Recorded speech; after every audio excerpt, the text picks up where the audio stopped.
দেখ বুড়োটা আবার এসেছে।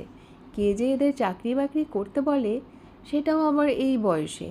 কোথায় অবসর নিয়ে বসে থাকবে, আনন্দ করবে, তা না করে বুড়োটা কি করে জানিস?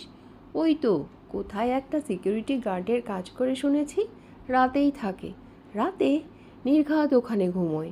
হা হা হা। আরও এইরকম নানান কথা আর হাসাহাসির মাঝে প্রায় 70-এর মৃন্ময় পাড়ার মোড়ে চায়ের দোকানে এসে দাঁড়ায়। ভজাকে চায়ের কথা বলে বসে পড়ে এক পাশে, বড় একটা হাই তুলে চেঁচিয়ে ভজাকে বলে, আজ একটু কড়া চা দিস তো। পাশ থেকে ছেলে ছোকরারা হাসাহাসি করতে জিজ্ঞেস করে, কি গো, রাতে ঘুম হয়নি নাকি ভালো করে? অনেক চোর ডাকাত ধরলে নাকি? দাদু, তুমি এই সব কাজ কেন করো? ঘরে গিয়ে বসে টিভি দেখো, নাতি নাতনির সাথে খেলাধুলো করো, খবরের কাগজ পড়ো। হা হা হা। না হলে দাদু নিজেই একদিন খবর হয়ে যাবে রে, তোরা দেখিস।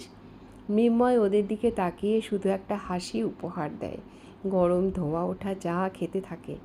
ভজা ওদের সবার সামনে এসে দাঁড়িয়ে বলে, তোরা কাকে কি বলছিস রে? আমার বাবা, আমি, আমার মতো আরও অনেকে স্যারের কাছে পড়াশোনা শিখেছেন। স্যারের নিজের ছেলে মেয়ে আজ বাইরে থাকে, দেখাশোনার জন্য কেউ নেই। স্যার কাজটা কেন করে জানিস তোরা? স্যার বলেন, যতদিন শক্ত সমর্থ আছি ততদিন নিজের পায়ে হাতে পায়ে কাজ করতে পারবেন, নিজে খেটে কাজ করবেন। তোরা সারাদিন কি করিস? বসে বসে গুলতানি মারা, এর ওর পেছনে লাগা শুধু। স্যার শুধু রাতে নাইট গার্ডের কাজই করেন না, ওই সামনের বস্তিতে দুপুরে বাচ্চাদেরও পড়ান, বিনে পয়সায়।